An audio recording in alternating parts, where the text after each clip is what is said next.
Durante la década de 1980, Centroamérica vivía uno de los periodos más tensos y violentos de su historia contemporánea. Nicaragua, recién salida de la revolución sandinista, enfrentaba una guerra encubierta que se extendía como una herida abierta a lo largo de su frontera norte, en contacto directo con Honduras. En esa región, bañada por la corriente serpenteante del río Coco, el conflicto no solo era político o militar, era también espiritual. Las historias que surgieron allí aún ponen la piel de gallina a los veteranos que sobrevivieron a aquella época. Entre ellas, destaca una que hasta hoy sigue sin explicación: la aparición de lo que los soldados apodaron el Diablo del Río Coco. El río Coco, también conocido por los locales como Banqui, era más que una línea divisoria. Era un terreno vivo, con su propia voz. De día, la selva vibraba con el canto de aves tropicales, el rumor del agua y el zumbido de insectos, pero por las noches, la oscuridad se volvía casi sólida. Las montañas bloqueaban la luz de la luna, los caminos desaparecían bajo el barro y el silencio era roto solo por el eco de los monos aulladores. En ese ambiente, los soldados se enfrentaban no solo al enemigo invisible, sino también al peso psicológico de la guerra. Los sandinistas, defendiendo el proyecto revolucionario, establecieron puestos de vigilancia a lo largo del río. Enfrente, del lado hondureño, los contras, apoyados por fuerzas extranjeras, se movían como sombras. Los combates eran esporádicos, pero brutales. Los hombres, jóvenes en su mayoría, vivían con el miedo constante de un ataque nocturno. Dormían con el fusil entre las piernas y los sentidos afilados como cuchillos. Sin embargo, con el paso de los meses, empezaron a hablar de algo más inquietante que las balas o las emboscadas. Todo comenzó con ruidos extraños en la ribera. Varios centinelas reportaron escuchar algo que parecía caminar entre los árboles, pasos pesados, húmedos, acompañados de un olor a hierro y azufre. Algunos creyeron que se trataba de animales grandes, tal vez jaguares, pero las descripciones no coincidían. No era un jaguar, declaró un soldado años después. Lo que escuchábamos respiraba como un hombre, pero no se movía como uno. El comandante del destacamento, un veterano de la revolución, desestimó las quejas. La selva les está jugando con la cabeza, decía. El miedo los hace oír fantasmas. Aún así, ordenó que se reforzaran las guardias y que ningún soldado patrullara solo después del anochecer. En las aldeas cercanas, los campesinos también empezaron a hablar. Decían que el río estaba embrujado, que desde hacía meses aparecían animales mutilados en la orilla, y que los perros ladraban toda la noche mirando hacia el bosque, sin razón aparente. Los más viejos mencionaban una vieja leyenda mezquita, pueblo indígena de la región, sobre un espíritu del río que castigaba a los hombres que derramaban sangre en sus aguas.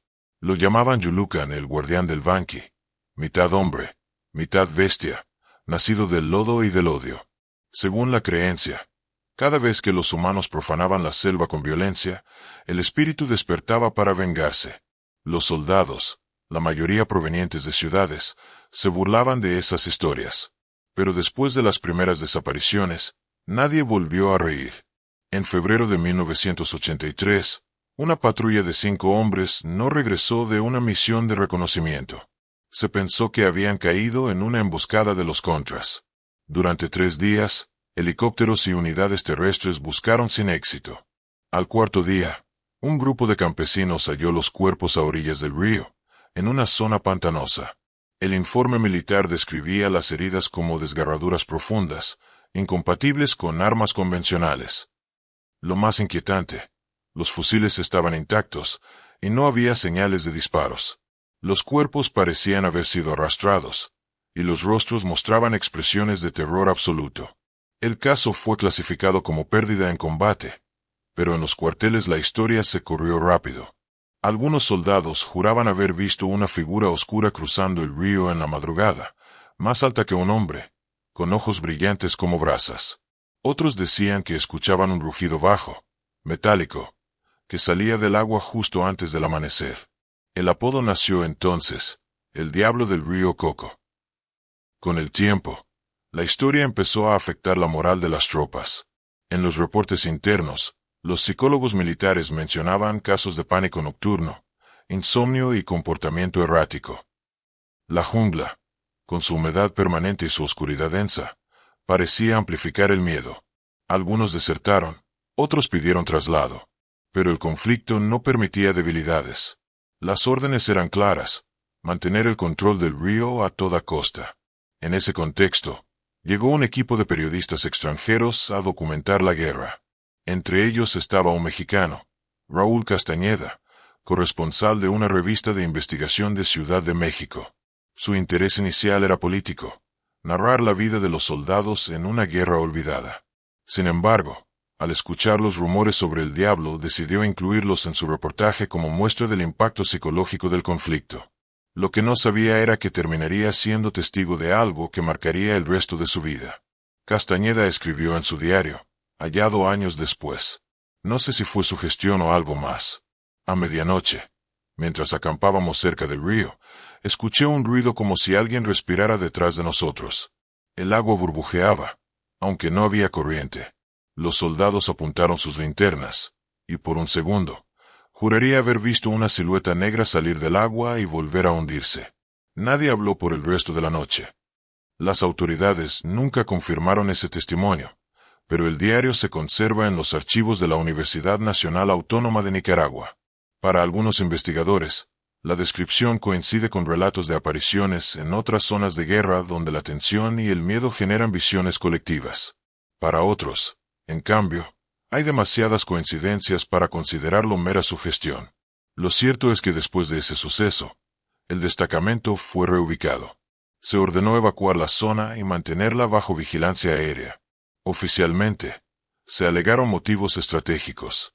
Sin embargo, entre los propios mandos circuló una versión distinta: que los sensores térmicos detectaban movimientos anómalos en el cauce del río, demasiado grandes para ser humanos y demasiado erráticos para ser animales. Décadas más tarde, cuando la guerra terminó, los sobrevivientes comenzaron a hablar. Algunos lo hicieron en entrevistas, otros en cartas privadas. Uno de ellos, identificado como Sargento Tomás Aguilar, declaró en 1999: nunca supe qué era, pero no era humano. Cuando lo vimos, el agua se volvió negra, y el aire olía a metal. Disparamos, pero no le hicimos nada. Era como si las balas lo atravesaran sin efecto. Después, escuché a mis compañeros gritar, y el río se los tragó. Los antropólogos que han estudiado el caso sostienen que la leyenda del diablo del río Coco podría tener un origen simbólico, una representación del trauma colectivo, una forma de dar sentido a los horrores de la guerra. Pero otros, más abiertos a lo inexplicable, creen que algo realmente habitaba en esas aguas, algo que el ser humano aún no puede explicar. El 14 de marzo de 1983 quedó grabado en la memoria de quienes sobrevivieron al destacamento del puesto Monte Verde, a orillas del río Coco. Aquella noche marcó el punto de no retorno para la leyenda del diablo. Hasta entonces, los relatos eran rumores dispersos, testimonios ambiguos que los superiores podían ignorar o atribuir al cansancio. Pero los hechos de esa noche quedaron registrados en bitácoras, grabaciones de radio y reportes médicos. Lo que sucedió, según los documentos desclasificados años después, fue una de las experiencias más aterradoras que el ejército sandinista vivió durante toda la guerra. Esa tarde, el clima había cambiado de manera brusca. La humedad aumentó y un silencio anómalo se apoderó de la selva. Las cigarras dejaron de cantar, y ni siquiera los pájaros cruzaban el río. Era como si todo estuviera esperando algo, escribió el soldado Luis Moreno en su libreta de campaña. Nunca había sentido tanto peso en el aire. A las 18:40 horas, el destacamento recibió una transmisión de alerta. Un grupo enemigo había sido visto río arriba. Se ordenó reforzar las posiciones. 27 soldados tomaron sus puestos, con el apoyo de una ametralladora PKM en la torre de vigilancia. La noche cayó sin luna, y la visibilidad era casi nula. A las 21:15, el operador de radio registró interferencias extrañas. Un sonido metálico, como si alguien hablara desde el agua, interrumpió la señal. Pensaron que era un problema técnico, pero el ruido se repitió 3 veces, cada vez más fuerte. El sargento Aguilar dio la orden de revisar el perímetro. 4 hombres salieron con linternas y fusiles, acompañados por un perro rastreador llamado Tigre. 5 minutos después, El perro comenzó a ladrar desesperado, y la comunicación se cortó. Lo que sigue proviene de 3 fuentes distintas: el informe oficial del ejército, el testimonio del periodista Raúl Castañeda, que aún se encontraba en el campamento, y una grabación parcial de radio recuperada de los archivos militares. Juntas, ofrecen una reconstrucción aterradora pero coherente. Según Castañeda, los hombres escucharon un chapoteo violento, como si algo enorme saliera del río. Los reflectores se encendieron, iluminando una nube de niebla espesa que no debería estar ahí. Era una masa gris, como humo mezclado con agua. Detrás de ella, una figura grande, más de 2 metros, negra, sin rostro, con los ojos rojos. No caminaba, se deslizaba. El perro se lanzó hacia ella y desapareció. Los soldados abrieron fuego, pero las ráfagas parecían no tener efecto. Algunos aseguran que el agua misma se levantó como una pared, apagando las linternas y cubriéndolos de lodo caliente. Los gritos fueron captados en la grabación. Está en el río. No es humano. Se lleva a Ramírez. Ruido estático, disparos, interferencia. Minutos después, la radio central del destacamento registró una explosión en la frecuencia. Cuando los refuerzos llegaron, encontraron la zona cubierta de neblina, con el suelo lleno de barro y las tiendas destrozadas. No había señales de los 4 soldados que salieron a investigar. El resto del pelotón se encontraba en estado de shock. Algunos temblaban, otros lloraban sin poder articular palabra. El comandante ordenó evacuar temporalmente la posición y trasladar a los sobrevivientes a un puesto médico. En el hospital de campaña de Huihuili, los doctores reportaron síntomas de estrés agudo extremo, pupilas dilatadas y pérdida de memoria reciente. Uno de ellos, el médico militar Dr. Ernesto Vega, declaró años después: no estaban fingiendo. He visto soldados heridos, mutilados, en pánico, pero esto era diferente. Había algo en su mirada, como si hubieran visto el infierno. Uno repetía: no tenía sombra, una y otra vez. El ejército sandinista clasificó el incidente como ataque enemigo con armas químicas, una explicación conveniente para los archivos oficiales. Sin embargo, no se hallaron rastros de gas, ni residuos explosivos, ni balas enemigas. Los informes de balística confirmaron que todas las municiones disparadas eran del propio destacamento. Y, lo más inquietante, los cadáveres nunca aparecieron, pese a que la corriente del río no era lo suficientemente fuerte como para arrastrarlos lejos. Semanas después, el periodista Raúl Castañeda regresó a Managua y presentó su investigación a la redacción. Sus editores, temiendo que el artículo fuera ridiculizado, publicaron solo la parte política de su reportaje, omitiendo toda referencia al diablo del río Coco. Años después, en una entrevista, Castañeda diría: lo que vi allá no lo puedo explicar. No sé si era algo sobrenatural, biológico o psicológico, pero sé que era real. Lo escuché, lo olí, lo sentí. Nadie puede inventar ese miedo. Los lugareños, sin embargo, no dudaron. Para ellos, la guerra había despertado al espíritu del río. Durante meses, las comunidades mezquitas evitaron acercarse al agua después del atardecer. Algunos ofrecían tabaco o ron al río como ofrenda, pidiendo protección. Las tropas que reemplazaron al destacamento original reportaron fenómenos similares: huellas grandes en el barro, ruido de pasos en la noche, sombras que se movían contra la corriente. El fenómeno se volvió tan persistente que incluso algunos oficiales de inteligencia comenzaron a estudiar el caso. Uno de esos agentes, identificado en los documentos como Capitán Rivas, elaboró un informe confidencial en mayo de 1983. En él, escribió: no podemos descartar una manifestación no convencional. Los sensores térmicos captan un cuerpo de calor inusual en el río durante las madrugadas. La firma calórica cambia de forma, a veces humana, a veces amorfa. Se sugiere monitoreo constante. Ese informe fue clasificado y solo salió a la luz en 2009, cuando un grupo de historiadores accedió a los archivos militares. Lo más sorprendente era un fragmento de cinta térmica adjunto. Mostraba una figura luminosa moviéndose bajo el agua, subiendo a la superficie por breves segundos y desapareciendo. A pesar de su mala calidad, los analistas confirmaron que no se trataba de un error del equipo. Con el tiempo, la historia trascendió los límites del ejército.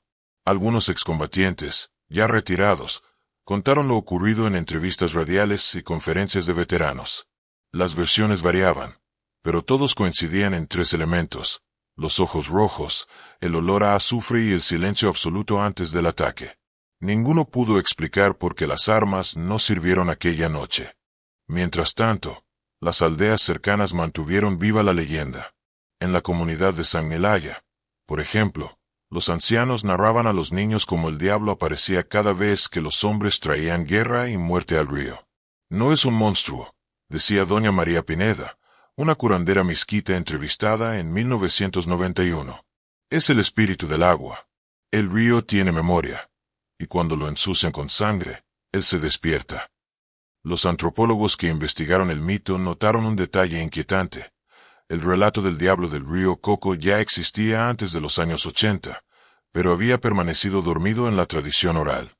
La guerra solo lo trajo de vuelta. Para algunos, fue una coincidencia. Para otros, una prueba de que las leyendas no mueren, solo esperan el momento adecuado para manifestarse. En 1984, el ejército finalmente abandonó la zona del río Coco.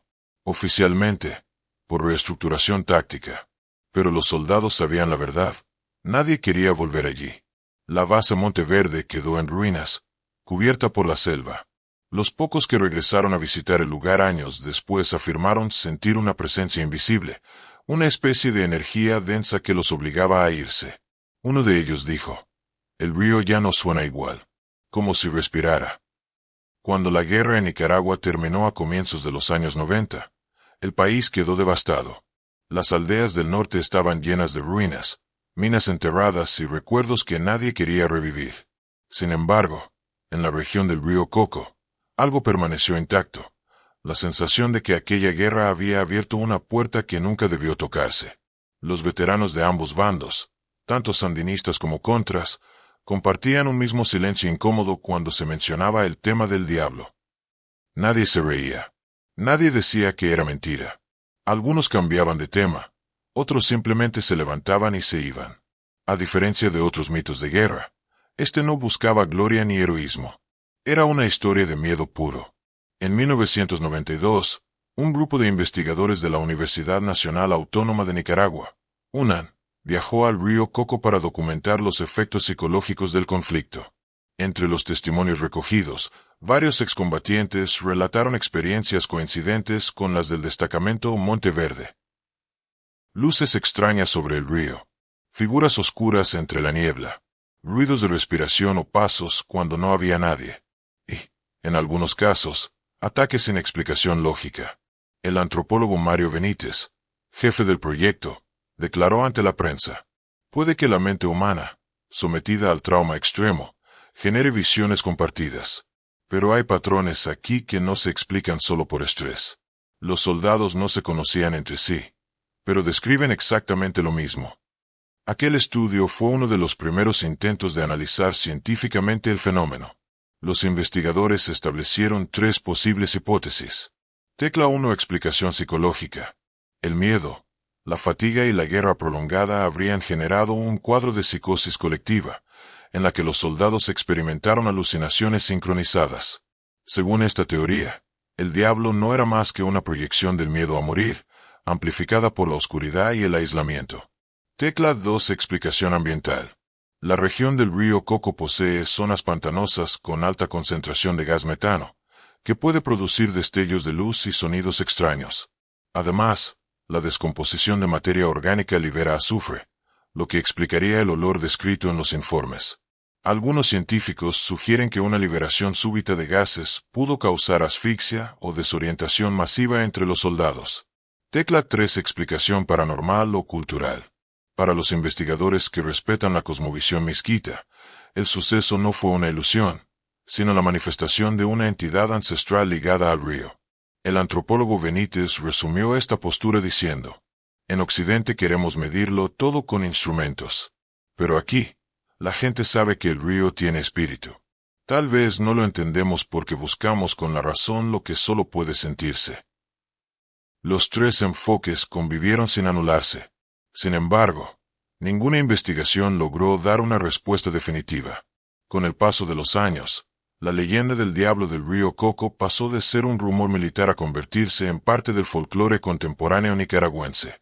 En las comunidades rurales, aún hoy se cuentan historias de hombres que desaparecen en la niebla o de luces rojas que emergen del agua en las madrugadas de luna nueva. En 2003, el cineasta mexicano Julián Torres realizó un documental independiente titulado Sombras del río Coco, basado en testimonios de veteranos y pobladores. La película mezclaba entrevistas reales con reconstrucciones dramatizadas, lo que reavivó el interés público en el tema. Durante el rodaje, el equipo captó sonidos extraños en las grabaciones nocturnas. En una escena, se escucha claramente una respiración profunda justo antes de que el micrófono se apague por completo. Torres, en entrevistas posteriores, afirmó: "No sé si fue coincidencia o algo más. Solo sé que esa noche, todos sentimos que alguien nos observaba desde el agua". Ese mismo año, un grupo de geólogos y biólogos de la Universidad de León exploró la zona para investigar posibles causas naturales. Encontraron fósiles antiguos y formaciones de cuevas subacuáticas, pero nada que explicara los eventos de los 80. Aún así, sus informes mencionan la posibilidad de una especie desconocida de gran tamaño que habitaría las profundidades del río, basándose en ecos de sonar anómalos. Ninguna muestra biológica fue recuperada. Mientras tanto, los antiguos soldados comenzaron a envejecer. Muchos cargaban con traumas invisibles.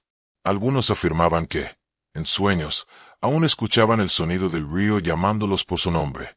En 2011, el sargento Tomás Aguilar, el mismo que había sobrevivido al ataque, fue entrevistado para un programa radial.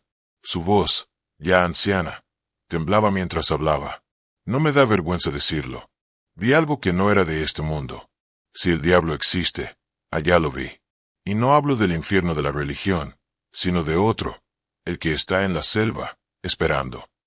La entrevista se volvió viral en redes nicaragüenses, y pronto la historia volvió a circular en todo Centroamérica. Los medios locales reabrieron el caso, y algunos jóvenes exploradores se aventuraron a la zona del río Coco en busca de pruebas. Ninguno encontró nada concluyente, aunque varios reportaron fallas en sus equipos electrónicos, baterías que se drenaban sin explicación y ruidos provenientes del agua. Para 2020, ya se habían publicado más de 30 artículos académicos y documentales sobre el tema. La figura del diablo se convirtió en un símbolo de la memoria colectiva, la encarnación del miedo que dejó la guerra. En universidades y museos, se presenta como un ejemplo de cómo los traumas históricos pueden transformarse en mitos culturales. Sin embargo, entre los investigadores persiste una incómoda pregunta. ¿Por qué algunos de los fenómenos asociados siguen ocurriendo, incluso décadas después del fin del conflicto? En 2018, un grupo de pescadores hondureños reportó haber visto una sombra con ojos rojos cruzar el río cerca del antiguo puesto Monte Verde. El suceso fue documentado en video por un turista alemán, aunque la grabación, borrosa y temblorosa, no permite identificar nada con claridad. Aún así, el video alcanzó millones de vistas en YouTube bajo el título El verdadero diablo del río Coco. La viralidad renovó el interés y llevó a nuevas expediciones, incluyendo una misión conjunta entre investigadores mexicanos y nicaragüenses. En sus conclusiones, reconocieron la imposibilidad de confirmar la existencia de una criatura o fenómeno específico, pero sí dejaron constancia de algo indudable. El lugar sigue transmitiendo una sensación de inquietud difícil de describir. "No sé si el diablo existe", declaró el arqueólogo hondureño Javier Ulloa, "pero hay algo en ese río. Es como si la selva guardara rencor". A más de 40 años del conflicto, el mito del diablo del río Coco sigue dividiendo opiniones. Para algunos, es una advertencia sobre los efectos del miedo y la guerra en la mente humana. Para otros, es una prueba de que el mundo aún guarda misterios que la ciencia no puede explicar. Lo cierto es que el relato se ha convertido en parte del patrimonio oral de Nicaragua y México, compartido en programas radiales, documentales, foros paranormales y festivales de cine. Los veteranos que aún viven consideran la historia un recuerdo doloroso pero necesario. Si el diablo del río Coco fue real o no, ya no importa, dijo Raúl Castañeda, el periodista, en una conferencia de 2022. Lo importante es lo que nos enseñó. que hay cosas que el hombre no debe desafiar, ni siquiera en nombre de la guerra. Hoy, el antiguo cauce del río sigue corriendo silencioso entre los bosques tropicales. El agua refleja el cielo como si nada hubiera pasado, pero los lugareños aseguran que, en las noches sin luna, todavía se pueden ver dos luces rojas flotando sobre la corriente, como ojos que observan desde otra realidad. Algunos las toman como una señal de advertencia, otros, como un recordatorio de que la selva siempre cobra su precio. Y así, entre mito y memoria, la historia del diablo del río Coco sigue viva. Ni la guerra, ni el tiempo, ni la razón han podido enterrarla.